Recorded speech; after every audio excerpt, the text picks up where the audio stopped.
Today's lecture is going to be about the new morality and the struggle between tradition and modernity. Last class, we were talking kind of a clash of values of what we thought was right and wrong. Today, we're going to be taking that one step further, and we're going to be going into the ethics and values of the age. This is known as a new morality because it is a shift in the beliefs of many of Americans on a variety of things, on family, on relationships, on gender roles and religion, and also war. And a lot of this is going to come because of World War I. The fear, terror, and destruction that came from that war is going to change our view on the world itself. So as I've said, World War I plays a huge part in the rise of this new morality, but we're also going to have some other things that are going to have an influence. For example, because women are now going to be entering more into the public sphere than they have in the past and are entering into politics because they now are going to have the right to vote, women are going to bring a moral aspect to the world that has not really been seen previously. Women are going to see it as their particular role as mothers and caretakers to kind of take a moral stance towards society. However, because of women getting more involved in politics, women are also going to take a more masculine role than they have previously. Women are now going to believe that they're going to be able to enter into the world of men in ways that they have not been able to previously as well. Mass media also has a huge impact on our new morality because we are all going to be listening to the same news. We're going to be listening to the same entertainment programs. Everything is going to be kind of the same across America. And so as a result, we're going to be having similar values and similar outlook on the world because we're all experiencing the same things. Something else that's going to have an impact on this is a change in psychology.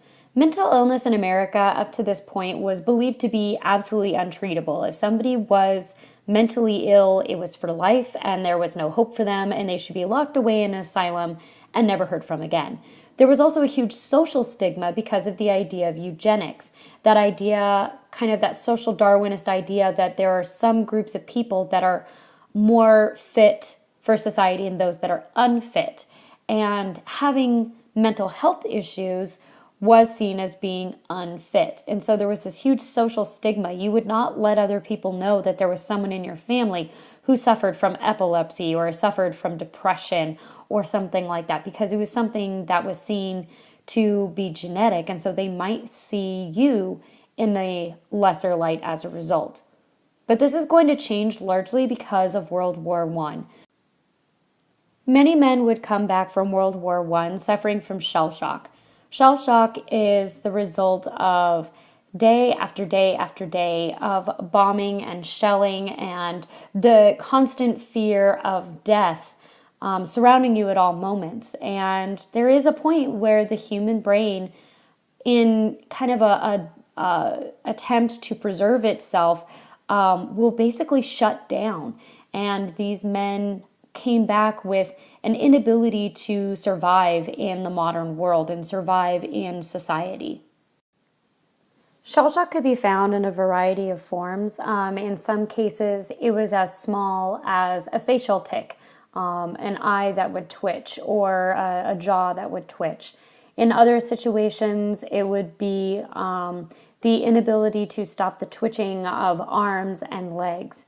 And in its most extreme cases, there would be full contortions of the body that these men would be unable to control. In other cases, you couldn't tell that the person had shell shock until they were presented with something from the war. Some men, for example, from seeing the uniform of an enemy soldier would begin to cower and run away. Men could even be affected by hearing simple words, like the word bomb could send them running to hide underneath a table or bed. And it was terrible to see these strong, brave young men who had put their lives on the line for the war suddenly so destroyed by it.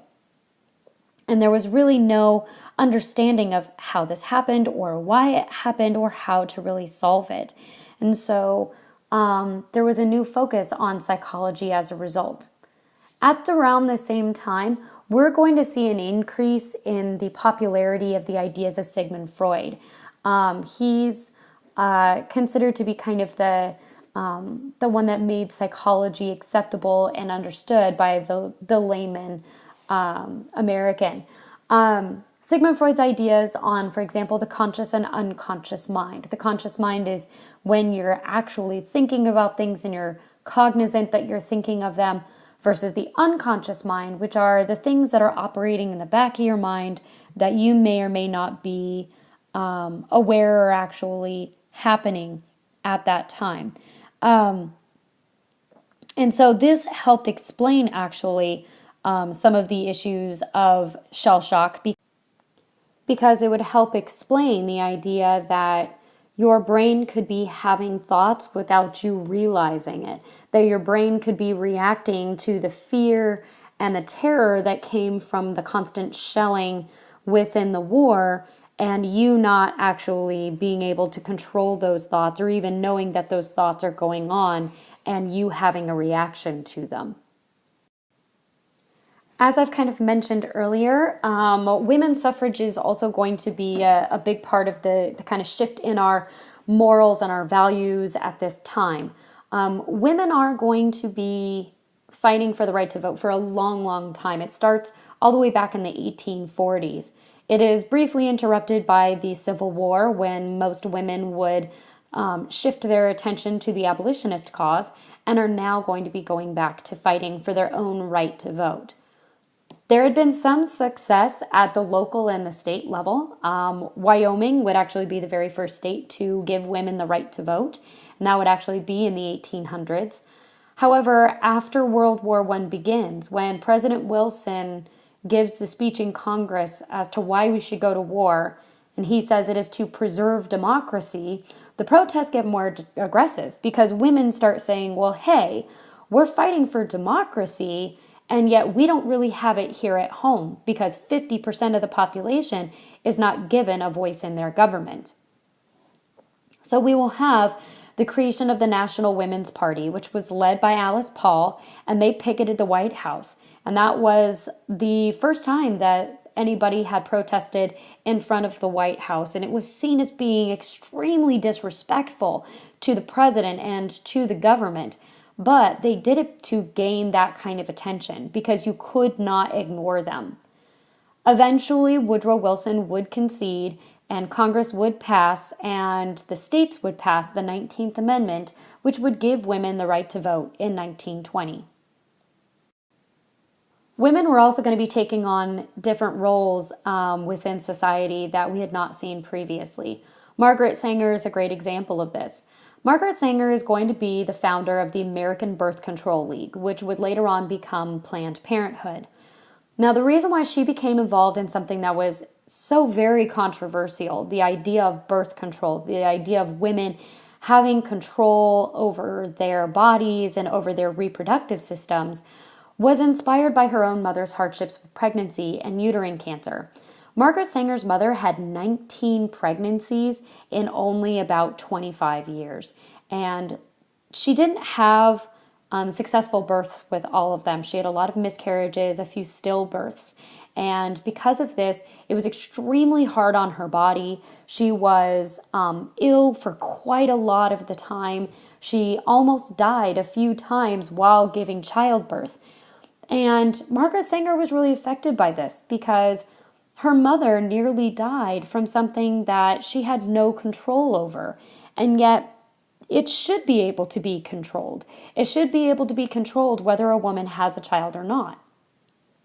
The other problem was that her mother eventually died of uterine cancer, and she did not even know that she had it until it was already too far gone to be operated on. And part of the reason why this happened is because women were not only not encouraged, but actively discouraged from knowing anything about their own reproductive systems. It was seen as immoral and immodest for women to learn about their own bodies. And it was It was just something you didn't talk about. Mothers did not really talk about it with their daughters. Doctors, in many cases, were uncomfortable giving exams to women, especially gynecological exams. And so a lot of women went without knowing if there were any problems until it was too late. Margaret Sanger was furious over this and felt that women needed to be aware of what was going on in their own bodies. And she also felt that it was important for women to be able to control their pregnancies. But it wasn't necessarily completely done as a selfless act. Margaret Sanger was a person of her time. She was a eugenicist, and she believed that poorer families needed to stop having so many children. A statistic then that is the same today, that poorer families have more children than wealthier families. Less educated people tend to have more children than more educated people. And she believed that families' standard of living would be able to improve if they limited the number of children they had. And this was mainly directed towards immigrants and those of the lower classes. However, it was relatively well intentioned for the time, considering that they did believe that by having fewer children, the family would have more money, the family would have more time, and thus the children would grow up in a better household. She also later on would become a very active advocate of the pill. Now, we'll study this more when we get to the 1950s, but just know that the pill itself, the birth control pill, almost didn't come around at all because it was such a taboo subject. People were so afraid that this would, kind of give women the permission to be able to be sexually active, that the FDA wouldn't even test it. And she put forth a ton of her own money in order for the birth control pill to be tested and then later on for the FDA to get it passed. So she was a very important person throughout the 1920s and all the way through the 1950s. Another of these cultural changes that arise in the 1920s is the arrival and rise of the Bohemian culture. Bohemia is actually located in Europe, and this was closely akin to like gypsies. And this culture kind of comes to America through France. And then when it gets here, it kind of evolves into its own style and its own traditions. But basically, Bohemians were people who lived these very unconventional lives, usually very artistic people, as you can kind of see in the picture here. And they were really kind of far out there for their time frame. They sought to break social barriers and kind of went against traditional gender norms and sexual stereotypes. The Bohemians believed in freedom and equality in a different sense than most Americans. They believed that you should be free to do whatever you want, to not be tied down to cultural norms of this is what men should do, this is what women should do. They believed that men and women were inherently equal. Men and women lived together before they were married. They had sexual relations before they were married, which both were things that were just not acceptable in mainstream society, as well as that they were open to alternative sexualities. They were open to those that were gay or bisexual, which was something that not only wasn't even acceptable, but just was not even discussed by others in mainstream society. They mainly located themselves in kind of artistic areas in the major cities, the most well-known of which is Greenwich Village in New York City, which still today is a very kind of artistic neighborhood within New York City. Kind of think of these people as like the precursors to the hippies or the precursors to today's hipsters. The Bohemians are going to be probably like the most extreme version of a new social norm for women, but all women are going to see a shift in what was considered to be appropriate for them in society during the 1920s. One of the causes of this is women entering into the workforce, and this was largely because of World War I. During the war, men were off at work, and somebody needed to do the work, and so women entered into the workforce. When men came back, although most of them went back to the home, women went back into the home, there were some women who saw that there was a future for them, and they entered into the occupations of teaching and nursing, as well as being a telephone operator, since that was a new technology of the time, as well as being a secretary. What's interesting is that teaching, nursing, and secretarial work had been jobs that were predominantly done by men. Teaching, because men were the ones that had the education. Medicine, because men were the ones that, again, had the education to go to medical school, they were allowed to. And secretarial work, because they believed that only men were capable of the organization and the requirements of taking down notes and things like that. They believed only men were able to do that. But as time is going to go on, they're going to realize that women were really good at being teachers because of their patience, and they were good at nursing because of their patience and their compassion, and being a secretary because women were really good at multitasking. And so women were going to take on more of these jobs. Another thing that's going to change is that women are going to go to college in larger numbers. Prior to World War I, there was this absolute genuine fear that college made women unfit for marriage and motherhood. Ladies, before World War I, it was very clear what your future would be. Around the age of 16 to 18 years old, you would get engaged. You would be married probably between 18 and probably at the maximum 21 or 22 years old. And then you would begin having a family. And if you put that off and you went to college, not only are you considered to be maybe too old for marriage, but also men wouldn't want to marry you because you might question them. You might question their role as the head of household. But after World War I, those ideas began to change because women had taken on masculine roles when the war was going on. Women had run the household and made sure there was food on the table and taking care of their children all by themselves when the men were off at war. And so there was this change in ideas that maybe women were capable of doing both, in that women could be intelligent and independent and still be eligible for marriage and family. Speaking of marriage and family, women's roles within the family began to change as well.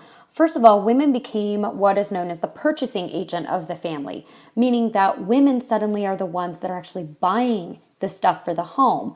And this is going to change a lot of things. It's first of all going to change advertisement, because now advertisements are going to be geared towards women rather than geared towards men.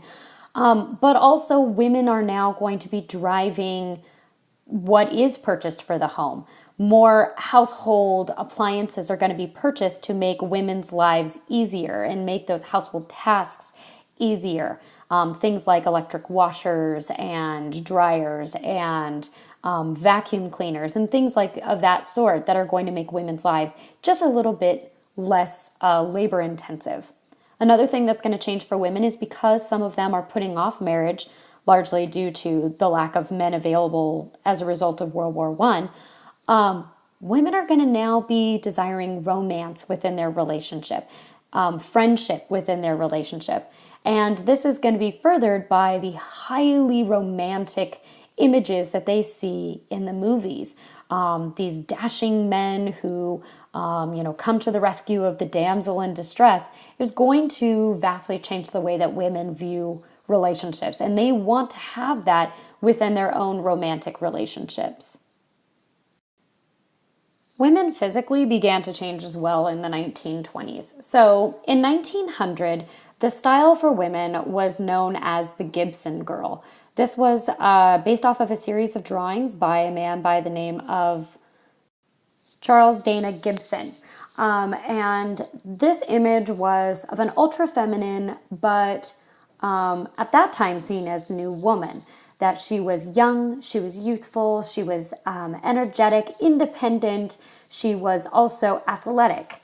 Now, please remember that athletic in 1900 meant that she played badminton or that she would go on long walks. But that does not mean athletic in the sense that we know it today. The other thing that you might notice about this woman is that she's still extremely modest. Notice that she still has long hair. It's just pulled back on this very elaborate bun here. She's not wearing any makeup. Makeup was considered to be only for women of low class, mainly prostitutes. And you might also notice that she's not really showing any skin. Her dress, her skirt goes all the way down to her ankles, which you can't see, but she's wearing tall boots, so there's no skin showing there. It goes all the way down to her wrists, all the way up to her neck. She is very, very well covered. What you don't see is what's hiding underneath. At the turn of the century, women were still wearing corsets. They were still wearing these undergarments that were designed to over-exaggerate the female figure, that hourglass figure here, where it's big on top, small in the middle, and then large at the bottom. And this was supposed to accentuate the idea that you are feminine, that you are a female, that you're a woman, versus being a man, whom men are just kind of straight up and down. The ideal waist size was only 18 inches. 18 inches is roughly the size of most people's necks, or even of like the size of like your thigh. Like, it is extremely small.